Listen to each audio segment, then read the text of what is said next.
Hello aspirants, कैसे हैं आप लोग। उम्मीद करता हूं कि आप सब अच्छे होंगे।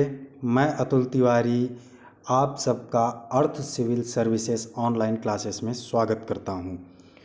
मित्रों, अभी जो समय चल रहा है वह पेंडेमिक का है और यह हम सभी के लिए एक चुनौती भरा समय है, किंतु हम सभी को इस समय में भी एक उम्मीद की लौ जलाए रखनी है और आशावान बने रहना है, क्योंकि जो बुरा वक्त है यह ज़रूर टलेगा और अच्छा समय पुनः हम सबके सामने वापस आएगा।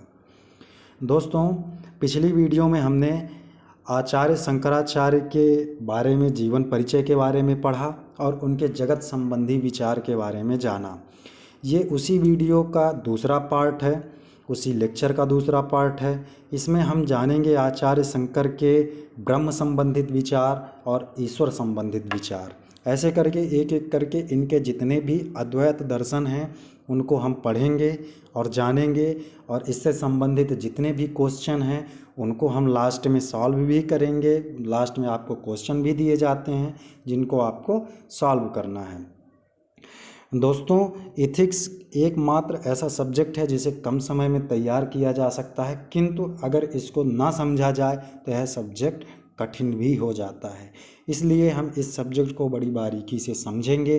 वीडियो थोड़ा लंबी हो सकती है, किंतु एक बार समझ में आने के बाद आप इसे 50 शब्दों में भी लिख सकते हैं और 200 शब्दों में भी लिख सकते हैं। ठीक है दोस्तों, तो हम लेक्चर को अब स्टार्ट करते हैं। आचार्य शंकराचार्य के ब्रह्म संबंधित विचार को जान लेते हैं कि ब्रह्म से संबंधित इनके विचार क्या हैं। ब्रह्म के संबंध में आचार्य शंकराचार्य ने क्या कहा कि ब्रह्म ही एकमात्र वास्तविक सत्ता है। इसके अतिरिक्त अन्य सभी वस्तुएं या चीज़ें कैसी हैं? अवास्तविक हैं एवं मिथ्या हैं। अवास्तविक एवं मिथ्या हैं। इन्होंने ब्रह्म को ही एकमात्र वास्तविक सत्ता माना है। कल की वीडियो में जब हम जगत का लेक्चर दे रहे थे तो वहाँ हमने आपको बताया था कि जो ब्रह्म है वह परमार्थिक सत्य है, अकाट्य है, जिसका खंडन नहीं किया जा सकता किसी भी प्रकार से। तो आचार्य शंकर ने ब्रह्म को क्या बतलाया कि यह ही एकमात्र वास्तविक सत्ता है। एकमात्र वास्तविक सत्ता इन्होंने बतलाया, और बाकी सारी चीज़ें कैसी हैं? अवास्तविक एवं मिथ्या है। ब्रह्म जो है वह स्वयं प्रकाश है। ये किसी अन्य वस्तु से प्रकाशित नहीं होता, बल्कि अन्य वस्तुओं के लिए क्या है? प्रकाश का स्रोत है, स्रोत है। ठीक है दोस्तों, ये अन्य वस्तुओं के लिए क्या है? प्रकाश का स्रोत है, ये स्वयं प्रकाश है। अब ब्रह्म के बारे में इन्होंने, आचार्य शंकराचार्य ने ब्रह्म के 2 लक्षण बतलाए हैं। वो लक्षण कौन कौन से हैं? स्वरूप लक्षण और तटस्थ लक्षण। स्वरूप लक्षण क्या होता है दोस्तों? स्वरूप लक्षण के बारे में इन्होंने कहा कि ब्रह्म के तात्विक आंतरिक वास्तविक स्वरूप को प्रकाशित करता है। जो स्वरूप लक्षण होता है वह क्या करता है? ब्रह्म के तात्विक आंतरिक और वास्तविक स्वरूप को प्रकाशित करता है। इसमें क्या होता है कि ब्रह्म का सच्चिदानंद स्वरूप होता है। कैसा स्वरूप होता है? सच्चिदानंद। सच्चिदानंद का जब आप विच्छेद करेंगे तो सत धन चित और प्लस आनंद, ये चीज़ें निकल कर आती हैं, सत चित और आनंद। तो जो हमारा स्वरूप लक्षण है यह ब्रह्म का कैसा है? आंतरिक तात्विक और वास्तविक स्वरूप को कैसा करता है? प्रकाशित करता है। और यही जो है तो ब्रह्म का कैसा है? सच्चिदानंद स्वरूप है, यानी सत चित और आनंद है। यानी कि जो ब्रह्म है वह क्या है? सत्य है, असत्य नहीं है। वह चित है, यानी कि वह अचित नहीं है।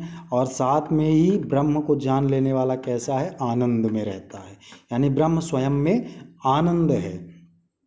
ये चीज़ें किस में है? ब्रह्म के स्वरूप लक्षण में है। तटस्थ लक्षण में इन्होंने क्या कहा?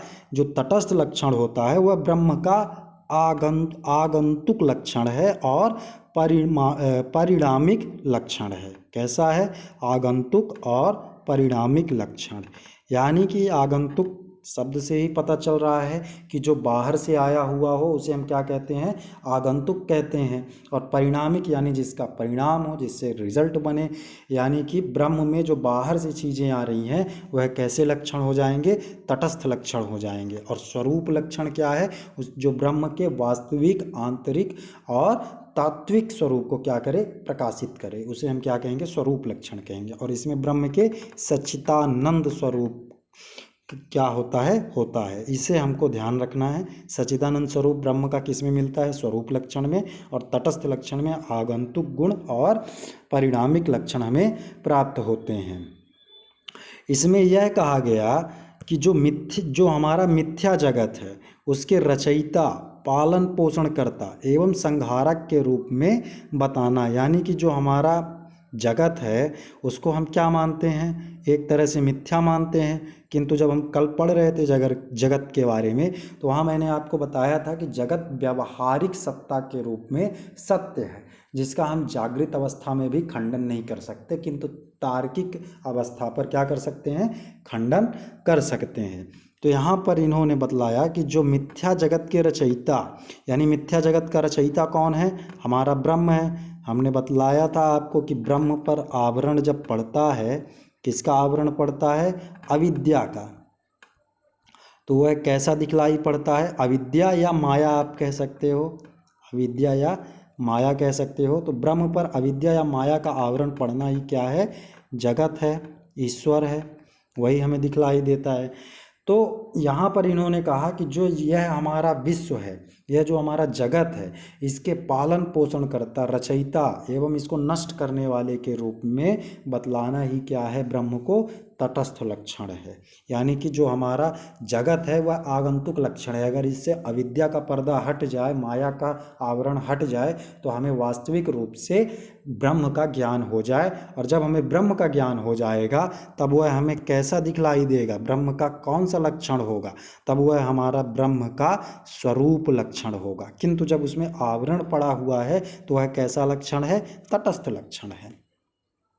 ठीक है दोस्तों, समझ में आया होगा आपको ब्रह्म के ये दोनों लक्षण, तटस्थ और ये कौन सा, स्वरूप लक्षण।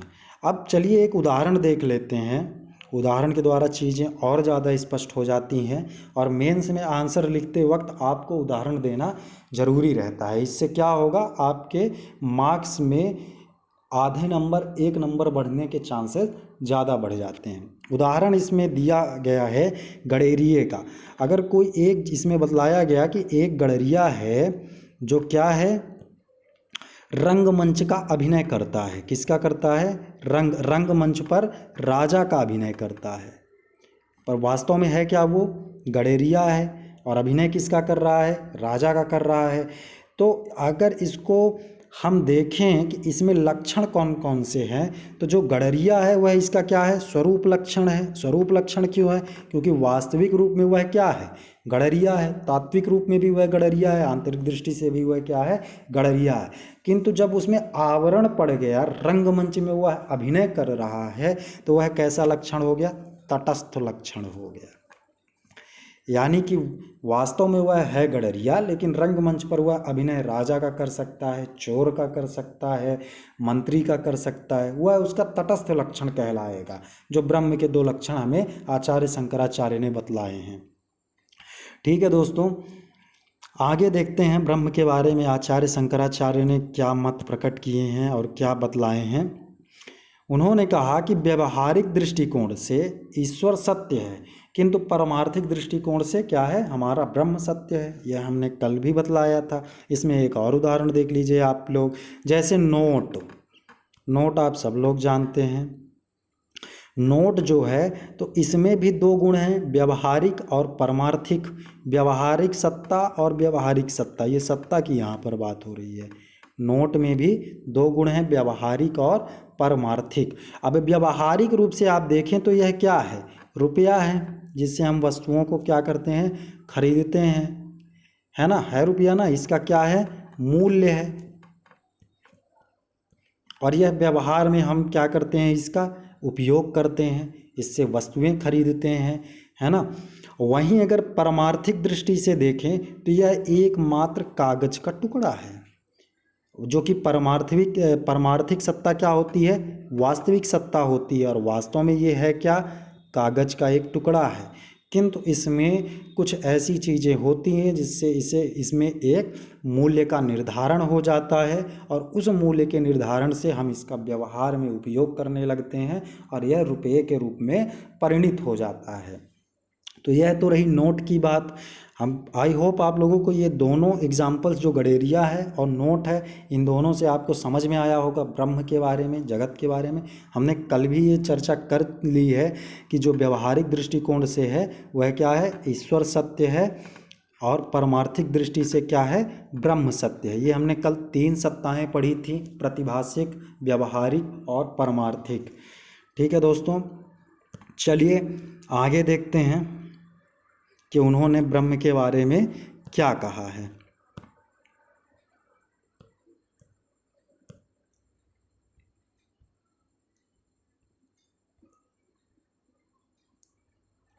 चलिए दोस्तों, इतने बड़े फॉन्ट करने का उद्देश्य यही है कि आप लोगों को स्पष्टता से चीज़ें समझ में आएं। ब्रह्म के 2 लक्षण हम लोगों ने देख लिया, स्वरूप लक्षण, तटस्थ लक्षण, और ब्रह्म के उन्होंने 2 रूप भी बतलाए। यहाँ पर आप लोगों को ध्यान रखना है कि ये आचार्य शंकराचार्य जो है तो ब्रह्म की व्याख्या कर रहे हैं अपने दर्शन में। तो उन्होंने ब्रह्म के 2 लक्षण बतलाए, ब्रह्म के बारे में बतलाया कि यह कैसी है, परमार्थिक रूप से सत्य है, यही वास्तविक सत्ता है ना। और अब इन्होंने बतलाया कि ब्रह्म के 2 रूप हैं। वो 2 रूप कौन कौन से हैं, सगुण है ब्रह्म है और निर्गुण ब्रह्म है। सगुण और निर्गुण से क्या आशय है कि जो गुणों से युक्त ब्रह्म है वह क्या कहलाएगा, सगुण कहलाएगा, और जो गुणों से विहीन है, जिसमें किसी भी गुण का अपरोपण नहीं किया जा सकता है, वह क्या कहलाता है, निर्गुण ब्रह्म कहलाता है। तो इसी सगुण ब्रह्म में क्या आता है, हमारे ईश्वर आते हैं। आप लोग देखते हैं कि जितने भी हमारे ईश्वर हैं, जितने भी हमारे देवी देवता हैं, सब कैसे हैं, सगुण हैं, साकार हैं, सभी का एक निश्चित आकार है, सभी के रूप हैं, अलग अलग वो भी रूप हैं, है ना। और वहीं आप निर्गुण ब्रह्म देखें तो उनका कोई रूप आकार नहीं होता है। आप देखते हैं इस्लाम धर्म में उसमें कोई भी रूप आकार नहीं दिया गया है, वह कैसा है, निर्गुण ब्रह्म है। तो जो हमारा वेदांत है, जो हमारा उपनिषद है, उसमें निर्गुण ब्रह्म की उपासना पर बल दिया गया है। किंतु कालांतर में मानव में शक्ति का अनुभव करवाने और भक्ति के लिए सगुण ब्रह्म को साकार किया गया और द्वैत मत को प्रतिपादित किया गया। वहीं जो हमारा निर्गुण ब्रह्म है वह अद्वैत मत को प्रदर्शित करता है। तो सगुण ब्रह्म में क्या आ गया, ईश्वर आ गए, और निर्गुण ब्रह्म में हमारे क्या है, ब्रह्म है। शंकर ने क्या कहा कि जो निर्गुण ब्रह्म है वही वास्तविक ब्रह्म है। जो हमारे निर्गुण ब्रह्म है, निराकार हैं, जिसमें किसी गुण का अपरोपण नहीं है, गुण विहीन है, वही क्या है, वास्तविक ब्रह्म है। और इनके इस वक्तव्य को पाश्चात्य विचारक, बहुत बड़े विचारक स्पिनोजा हैं, उनके भी दर्शन में मिलता है। उन्होंने भी ब्रह्म को, ईश्वर को क्या माना है, निर्गुण माना है, जिसमें किसी भी गुण का अपरोपण ना हो। तो ये नाम याद रखिएगा कि शंकर के निर्गुण ब्रह्म को किसका समर्थन मिला, पाश्चात्य विचारक जो हमारे हैं स्पिनोजा, उनका समर्थन मिला। ठीक है दोस्तों, और ब्रह्म के बारे में हम जान लेते हैं कि ब्रह्म के बारे में इन्होंने क्या कहा। इन्होंने ब्रह्म को अवर्णनीय भी कहा, यानी जिसका वर्णन ना किया जा सके। इन्होंने ब्रह्म को क्या कहा, मौलिक रूप से अवर्णनीय कहा, यानी इनका हम मुख के द्वारा वर्णन नहीं कर सकते हैं। और साथ में ना तो हम भावात्मक रूप से भी इनका वर्णन कर सकते हैं। हमने कल ही जाना कि ब्रह्म को हम भावों के रूप में भी अनुभूति नहीं कर सकते हैं। इस संदर्भ में इन्होंने क्या कहा, नेति नेति, नेत नेति की बात को स्वीकार किया। ये नेति नेति की क्या बात है, नेति नेति का मतलब यह है कि ना तो यह सत है और ना ही असत है। यह कैसा है, नेति नेति है, मतलब नकारात्मक वर्णन से बचे शेष अवर्णात्मक, मतलब नकारात्मक रूप से आप जिस भी चीज़ों का जितना भी वर्णन कर सकते हैं उस वर्णन के उपरांत जब उसका वर्णन नहीं हो सकता तो वही शेष भाग क्या कहलाता है? ब्रह्म कहलाता है। यानी कि इसका किसी भी तरह से वर्णन नकारात्मक रूप से नहीं किया जा सकता। जहाँ तक आप नकारात्मक रूप से वर्णन करते हैं वहाँ तक वह ब्रह्म नहीं होता है। जैसे ही आपकी नकारात्मक रूप से वर्णन करने की सीमा समाप्त हो जाती है, वहीं से ही अवर्णनीय शेष बचे भाग को हम क्या कहेंगे? ब्रह्म कहेंगे। यानी कि ब्रह्म जो है हमारा अवर्णनीय है। और इसके संदर्भ में इन्होंने किस बात को स्वीकार किया? नेति नेति के बात को इन्होंने स्वीकार किया। शंकर ने क्या कहा कि ब्रह्म में किसी भी प्रकार का भेद नहीं किया जा सकता है। और जो भेद होते हैं हमारे वह कितने होते हैं? किसी भी प्रकार का हम क्या नहीं कर सकते? भेद नहीं कर सकते हैं। जो ब्रह्म है अवर्णीय होता है, भेद नहीं किया जा सकता है। ये भेद, कुछ भेद हैं हमारे जो दर्शनों में है, वेदों में है। वो कौन कौन से भेद हैं? सजातीय भेद है, विजातीय भेद है और स्वागत भेद है। ये 3 भेद है और इन तीनों भेदों में से किसी भी प्रकार से ब्रह्म का भेद नहीं किया जा सकता, इसमें अंतर नहीं किया जा सकता। यह अकाट्य है। अब दोस्तों सजातीय भेद क्या है कि एक ही प्रकार की वस्तुओं के बीच जो भी भेद होता है उसे हम क्या कहेंगे? सजातीय भेद कहेंगे। और विजातीय भेद क्या हो जाएगा? 2 अलग अलग वस्तुओं के बीच जो भेद होगा उसे हम क्या कहेंगे? विजातीय भेद कहेंगे। इसमें एक ही रहेगा, इसमें क्या रहेगा? अलग अलग रहेगा। एक ही वस्तुओं में जो भेद हम कर सकते हैं वह क्या होगा? सजातीय भेद होगा। इसमें हम क्या करेंगे? अलग अलग वस्तुओं के मध्य जो भी भेद होगा। और यह स्वागत भेद क्या होगा? स्वयं के, मतलब क्या होगा? एक वस्तु होगी और उसके ही अंशों में जो भेद होगा, यानी स्वयं के अंशों में जो भेद किया जा सके उसे हम क्या कहेंगे? स्वागत भेद कहेंगे। सजातीय भेद का आप उदाहरण ले सकते हैं मानव में ले सकते हैं। जो मानव है वो सजातीय है। पशुओं, जो एक ही प्रकार के पशु हैं, गाय गाय, कुत्ता कुत्ता, बिल्ली बिल्ली, है ना, इनके बारे में आप क्या कर सकते हैं? भेद कर सकते हैं। जैसे कोई एक नदी है, उस 2 नदियों के बीच में आप जो भेद लाएं वह क्या हो जाएगा? सजातीय भेद। वहीं आप विजातीय भेद में क्या करेंगे? 2 अलग अलग, 2 भिन्न भिन्न वस्तुओं के मध्य भेद करेंगे। आप नदी और पेड़, धरती और आकाश, मनुष्य और जानवर, इनमें जो भेद करेंगे वह कैसा भेद होगा? विजातीय भेद होगा।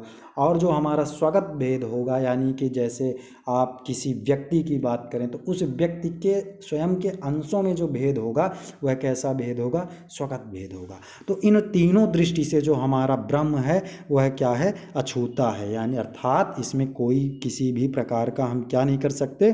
भेद नहीं कर सकते हैं। ठीक है दोस्तों, ये आचार्य शंकराचार्य ने ब्रह्म का गुण बतलाया। आगे उन्होंने क्या कहा? आगे रामानुजनाचार्य, ये द्वैत मत के बहुत बड़े विद्वाता हैं और इन्होंने द्वैत मत का अकाट्य रूप से समर्थन किया। इन्होंने क्या कहा?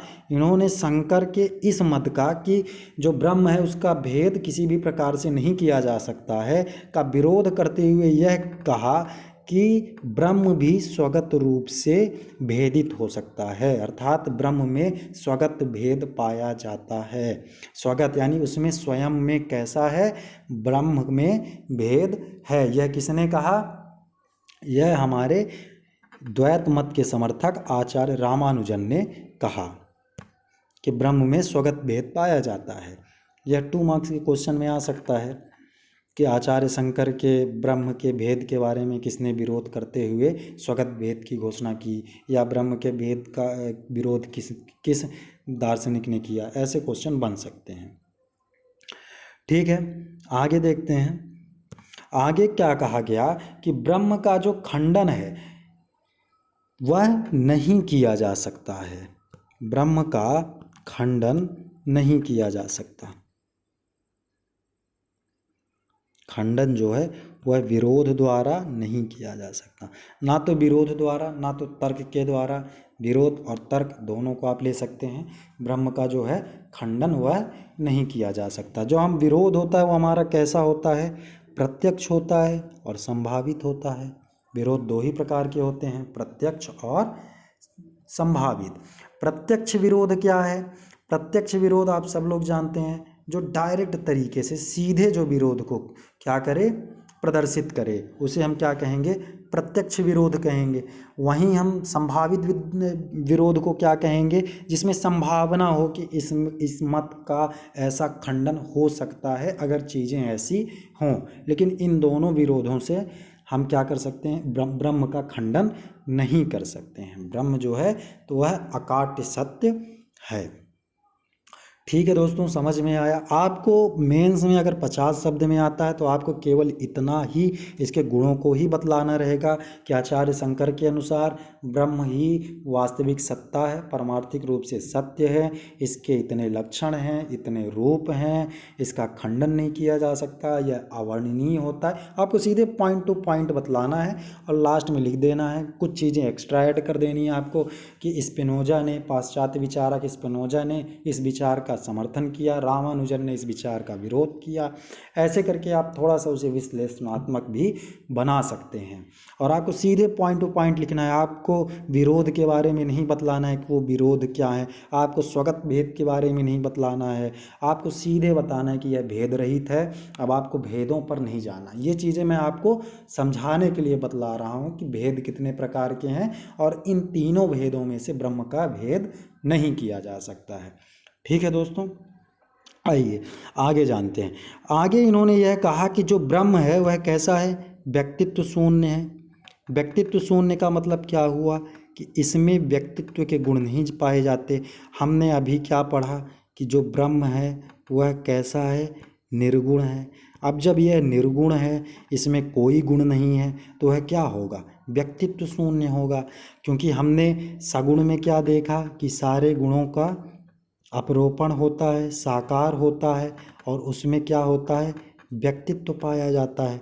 आप श्री राम के व्यक्तित्व की वंदना करते हैं, आप हनुमान के व्यक्तित्व की वंदना करते हैं, आप शंकर भगवान की व्यक्तित्व का वंदना करते हैं, विष्णु भगवान के व्यक्तित्व का वंदना करते हैं। तो ये कैसे हैं? ये सगुण हैं, सगुण ब्रह्म है।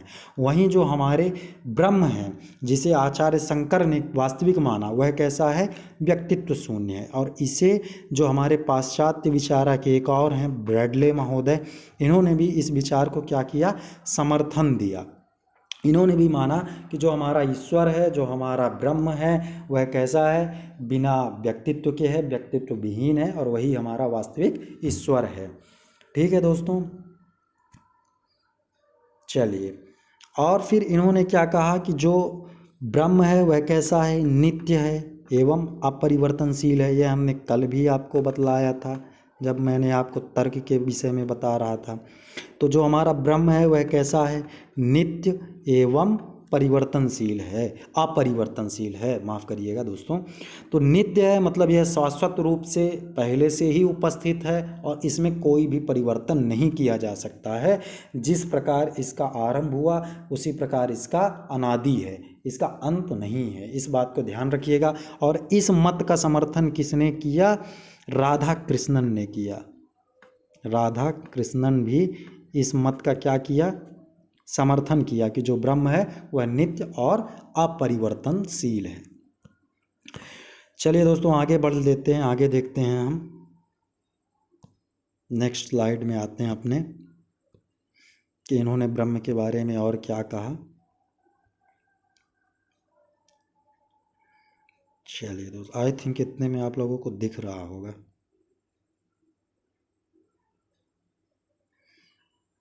और बड़ा कर लेता हूँ।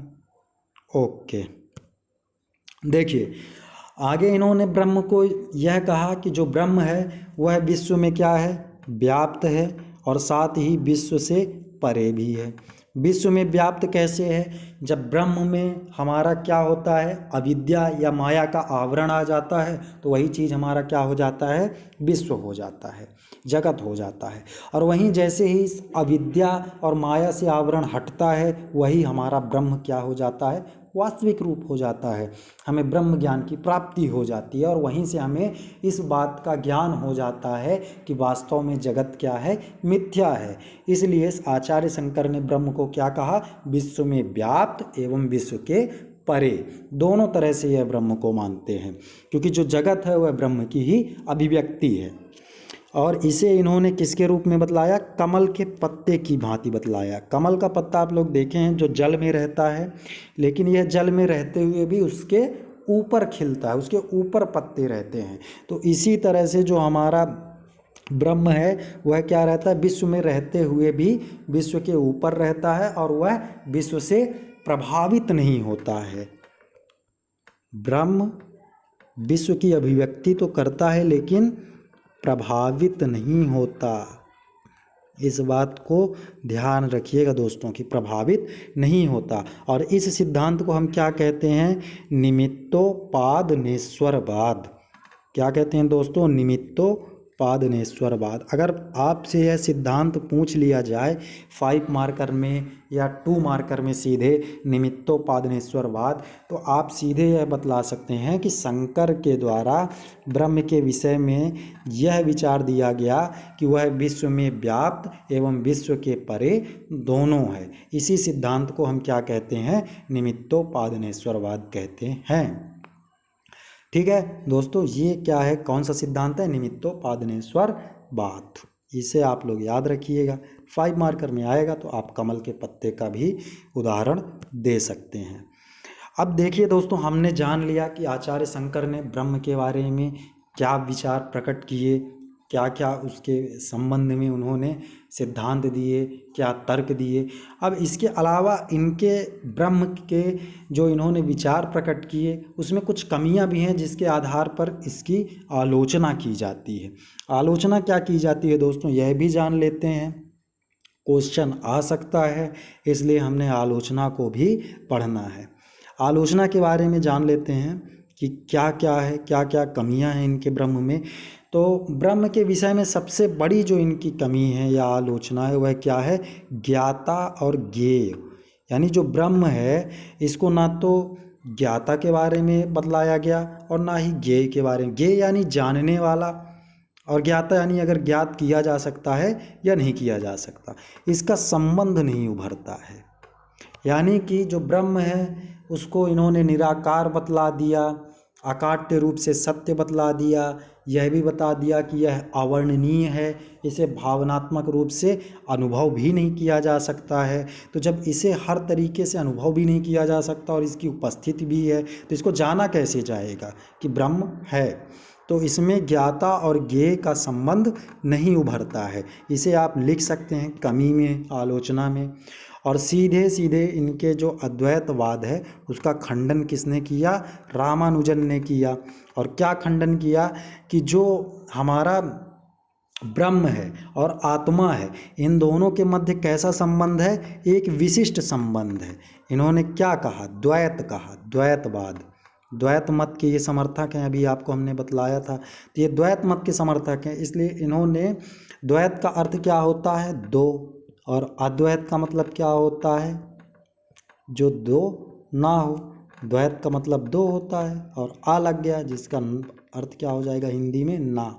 तो जो दो ना हो उसे अद्वैत कहते हैं और जो द्वैत है वह दो है। तो इन्होंने ब्रह्म और आत्मा को अलग अलग माना रामानुजन ने, इसलिए इन्होंने क्या कहा कि जो ब्रह्म है और आत्मा है वह क्या है? इन दोनों में एक विशिष्ट संबंध पाया जाता है, यह निरपेक्ष रूप से नहीं है। वहीं जो हमारे आचार्य शंकराचार्य हैं वह अद्वैत मत के समर्थक हैं। उन्होंने आत्मा को ही परमात्मा माना और उन्होंने क्या कहा? अहम ब्रह्मास्मि, मैं ही ब्रह्म हूँ। तो इस दृष्टि से किसने इनका खंडन किया? आचार्य रामानुजन ने किया। आगे क्या है? आगे उन्होंने जो ब्रह्म के तटस्थ लक्षण को स्वीकार किया है वह कैसा है? वह ईश्वर है। और दूसरी ओर वह क्या कहते हैं कि जो ईश्वर है वह ब्रह्म की क्या है? कार्यात्मक इकाई है। इन्होंने ब्रह्म का जो तटस्थ लक्षण हमें बतलाया, और तटस्थ लक्षण में हमने क्या पढ़ा था कि ब्रह्म के आगंतुक गुण और जो परिणामिक लक्षण होते हैं वही क्या होते हैं? तटस्थ लक्षण होता है। जब हम लक्षणों के बारे में पढ़ रहे थे अभी कुछ समय पहले तो मैंने आपको बतलाया था कि आगंतुक और परिणामिक लक्षण ही क्या है, तटस्थ लक्षण है। तो इस रूप में तो ईश्वर हो जाएगा, जो उसमें आगंतुक लक्षण क्या है, माया है, और ब्रह्म में माया का आवरण आने पर उसे हम ईश्वर मान लेते हैं। यह आचार्य शंकराचार्य का कथन है। वहीं दूसरी ओर क्या कहते हैं कि जो ईश्वर है वह ब्रह्म की कार्यात्मक इकाई है। तो इन दोनों मतों में क्या है, विरोधाभास है। आइए आगे देखते हैं। जो तीसरी आलोचना, चौथी आलोचना कही जाती है वह क्या है। आपको मेंस में 2 या 3 चीज़ें आपको बतला देनी है, सीधे सीधे 2-2, 3-3 शब्दों में, और जब व्याख्या करने लायक अगर 20 मार्क्स का क्वेश्चन आता है तब आप इसे बतलाएंगे। तो स्वरूप लक्षण के तहत इन्होंने कहा कि आंतरिक लक्षणों को भावनात्मक रूप से वर्णित नहीं किया जा सकता। जो स्वरूप लक्षण इन्होंने, किसका स्वरूप लक्षण, ब्रह्म का, ब्रह्म का जो हमारा स्वरूप लक्षण है उसके तहत हम क्या कर सकते हैं, आंतरिक लक्षणों को भावनात्मक रूप से वर्णन नहीं कर सकते। जबकि आंतरिकता का बोध ही किससे होता है, अनुभूति से होता है, आंतरिक अनुभूति से होता है, चाहे वह मोक्ष प्राप्त व्यक्ति हो या मोक्ष अप्राप्ति व्यक्ति हो। उससे अपने आंतरिकता का कैसे बोध होगा, अनुभूति तो करेगा तभी तो उसे आंतरिकता का बोध होगा, अन्यथा वह कैसे, किस माध्यम से जानेगा। तो इन्होंने क्या कहा था स्वरूप लक्षण में कि आंतरिक रूप से या भावनात्मक रूप से हम क्या कर सकते हैं, ब्रह्म को नहीं जान सकते हैं। तो ये कुछ इनके मतों में विरोधाभास है, लेकिन फिर भी इन्होंने ईश्वर का एकदम से खंडन नहीं किया है ना। ईश्वर को उन्होंने माना है, सॉरी ये ईश्वर में हम पढ़ेंगे। तो इस प्रकार इन्होंने ब्रह्म के संबंध में विचार प्रकट किए और ईश्वर के बारे में कुछ चीज़ें हमें, ब्रह्म के बारे में हमें यह कुछ चीज़ें बतलाईं। अब आइए हम अगले टॉपिक पर आते हैं और ईश्वर संबंधी विचार के बारे में जानते हैं, जो हमारा दूसरा है, आचार्य शंकर का तीसरा विचार है, जिसके बारे में अभी हम देखेंगे, जो ईश्वर के संबंध में है। ब्रह्म के संबंध में हमने जान लिया, ब्रह्म को इन्होंने एकमात्र वास्तविक सत्ता माना। ठीक है दोस्तों, आइए जानते हैं ईश्वर के संबंध में इन्होंने क्या विचार प्रकट किए, क्या मत है इनके। तो ईश्वर के संबंध में इन्होंने एक लाइन बतलाया, उस लाइन को जान लीजिए। माया पहितम ब्रह्म, माया पहितम ब्रह्म, अर्थात ब्रह्म का संबंध जब माया से हो जाता है तो उसे ईश्वर कहते हैं। अभी मैंने आपको बतलाया कि ब्रह्म में माया का आवरण आ जाने से क्या बन जाता है, वह ईश्वर बन जाता है। और इसे ही उन्होंने क्या कहा, माया पहितम ब्रह्म, अर्थात कि जब ब्रह्म में माया का आवरण हो जाता है तो हम उसे क्या कहते हैं, ईश्वर कहते हैं। ये ईश्वर के संबंध में इनका विचार है, इसे आपको लिखना जरूर है, आवश्यक है। फिर शंकर का जो दर्शन है उसमें ईश्वर के संबंध में, उसमें 3 सोपान हमें दृष्टिगोचर होते हैं। कितने सोपान मित्रों, 3 सोपान दृष्टिगोचर होते हैं। और वह 3 सोपान क्या क्या हैं। प्रथम सोपान देखिए आप लोग, प्रथम सोपान में वह कहते हैं कि जगत ही सत्य है। और इसमें कैसा मत प्रकट होता है, निरीश्वरवाद, क्योंकि इसमें ईश्वर की चर्चा नहीं की गई है। प्रथम सोपान में इन्होंने कहा कि जगत ही सत्य है। यह जो हमने आपको बतलाया था 3 सत्ताएं, वही है जो प्रतिभासिक, व्यवहारिक और परमार्थिक सत्ताएं, जो आचार्य शंकर ने 3 प्रकार के सत्ताओं का जो वर्णन किया था, यह उसी का है। जो इनके दर्शन हैं उनमें कितने सोपान हैं, 3 सोपान हैं। और उन 3 सोपानों में जो पहला सोपान है, प्रतिभासिक है, वह क्या है, जगत है। उसमें जगत को हम सत्य मानते हैं और यह कैसा होता है, क्षणिक होता है, हमने आपको बतलाया था। इसमें ईश्वर की कोई अभिव्यक्ति नहीं होती, तो इसलिए इसमें कैसा मत प्रकट होता है, निरीश्वरवाद प्रकट होता है। द्वितीय सोपान में इन्होंने जगत और ईश्वर दोनों को सत्य माना है और इसमें हमें किस मत की अभिव्यक्ति होती है, ईश्वरवाद की अभिव्यक्ति होती है। द्वितीय सोपान व्यवहारिक सत्ता में हमने पढ़ा था कि इसका जागृत अवस्था में भी खंडन नहीं हो सकता, किंतु तर्क में क्या हो सकता है, इसका खंडन किया जा सकता है।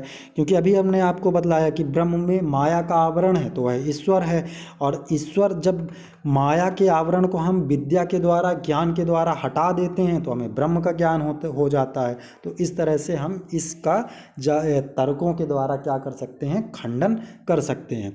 तृतीय सोपान में क्या कहा इन्होंने, जो परमार्थिक सत्ता थी उसमें इन्होंने यह कहा कि केवल ब्रह्म ही सत्य है। और जब ब्रह्म ही सत्य है तो इससे कैसा मत प्रकट होता है, अद्वैतवाद प्रकट होता है। कैसा मत प्रकट होता है, अद्वैतवाद, यानी कि इसमें आत्मा और परमात्मा के एकीकरण की बात कही जाती है। जो हमारा आत्मा है वही परमात्मा है। ठीक है दोस्तों, आइए आगे जानते हैं ईश्वर के बारे में। फिर इन्होंने यह कहा कि जो ईश्वर है वह कैसा है, सगुण है एवं व्यक्तित्वपूर्ण है। यह हमने पहले ही जान लिया है ब्रह्म को पढ़ते समय। ईश्वर कैसा है, सगुण है और व्यक्तित्वपूर्ण है, और यह क्या करता है, विश्व की रचना करता है। और विश्व की रचना कैसे करता है, माया के द्वारा करता है। अगर माया का आवरण हट जाए तो वह क्या हो जाएगा, मिथ्या हो जाएगा। तो ईश्वर के बारे में इस बात को भी ध्यान रखिएगा। फिर इन्होंने कहा, क्या कहा कि ईश्वर जो है वह अंतिम कारण है। क्या है, अंतिम कारण है, और यह ब्रह्म की प्राप्ति के लिए क्या है, आवश्यक है। इन्होंने जो आस्तिक व्यक्ति हैं, आप जानते हैं कि आस्तिक और नास्तिक दो प्रकार के होते हैं।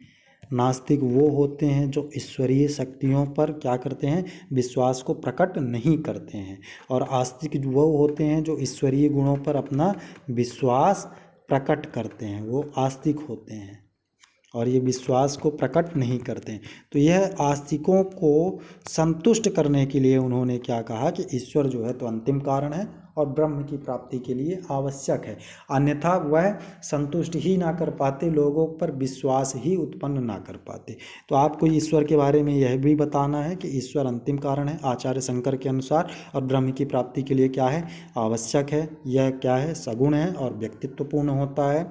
और विश्व की रचना कैसे करता है, यह माया के द्वारा करता है। आइए आगे देखते हैं और क्या कहा इन्होंने ईश्वर के बारे में। फिर इन्होंने यह कहा कि जो ईश्वर है वह व्यक्तियों को क्या देता है, कर्म फल देता है। और जो कर्म फल कैसा देता है, जो व्यक्ति शुभ कार्य करते हैं, मानव हित का कार्य करते हैं, उन्हें क्या देता है, पुरस्कार देता है। और जो अशुभ कार्य करते हैं उन्हें क्या देता है, दंड देता है। यानी कर्म फल का नियामक कौन है, हमारा ईश्वर है। ईश्वर कर्म फल का नियामक है। फिर इन्होंने यह कहा कि जो आचार्य शंकर ने ईश्वरीय सत्ता को श्रुति के आधार पर क्या किया, प्रकट किया। ईश्वरीय सत्ता जो है उसको उन्होंने श्रुति के आधार पर प्रकट किया। वहीं जो हमारे पाश्चात्य विचारक कांट हैं वह किस आधार पर, विश्वास के आधार पर। अगर आपको विश्वास है तो ईश्वर है, नहीं है विश्वास तो वो ईश्वर नहीं है। इसी प्रकार आचार्य शंकर ने श्रुति का मत दिया। ठीक है, तो इन दोनों के जो मत हैं वो एक दूसरे से कैसे हैं, मिलते जुलते हैं। ये ईश्वर के बारे में कहा। ईश्वर के बारे में इतना ही है दोस्तों। अब देखिए, हमने ब्रह्म के बारे में जान लिया और ईश्वर के बारे में जान लिया। पिछले लेक्चर में हमने जगत के संबंध में जान लिया। इस प्रकार आचार्य शंकराचार्य के 3 दर्शनों को हम जान लिए हैं। अब उनके 3 से 4 दार्शनिक विचार जो हैं उनके, वह बचे हुए हैं, जिन्हें हम अगले 1 या 2 लेक्चर में अच्छे से कंप्लीट कर लेंगे। और इसके बाद मैं आपको यह भी बतलाऊंगा कि 50 शब्दों में आप कैसे लिखेंगे। दोस्तों 50 शब्दों में अगर 5 मार्कर में आएगा तो आपको उसकी व्याख्या नहीं करनी है, केवल पॉइंट टू पॉइंट आपको लिखना है और उसके बाद 1-2 एग्जाम्पल से अपनी बात को पुष्ट करना है। इस बात को ध्यान रखिएगा।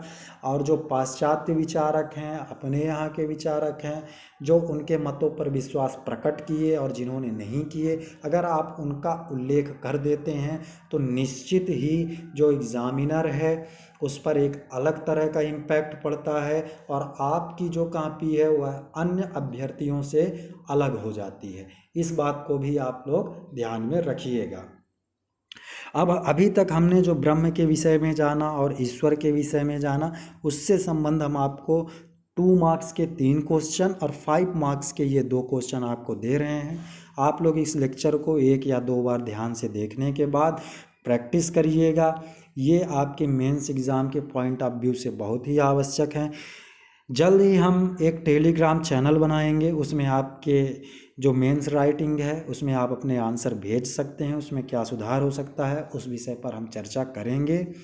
ठीक है दोस्तों, ये जो स्क्रीन पर क्वेश्चन है इन्हें आप देखिए, इन्हें नोट डाउन करिए और इन्हें सॉल्व करने का प्रयास करिए और शब्द सीमा का विशेष रूप से ध्यान रखें। ठीक है दोस्तों, अब अगले लेक्चर में हम लोग मिलते हैं। तब तक के लिए आप स्वस्थ रहें और आशावान रहें, यही आशा करता हूँ। चलिए, धन्यवाद।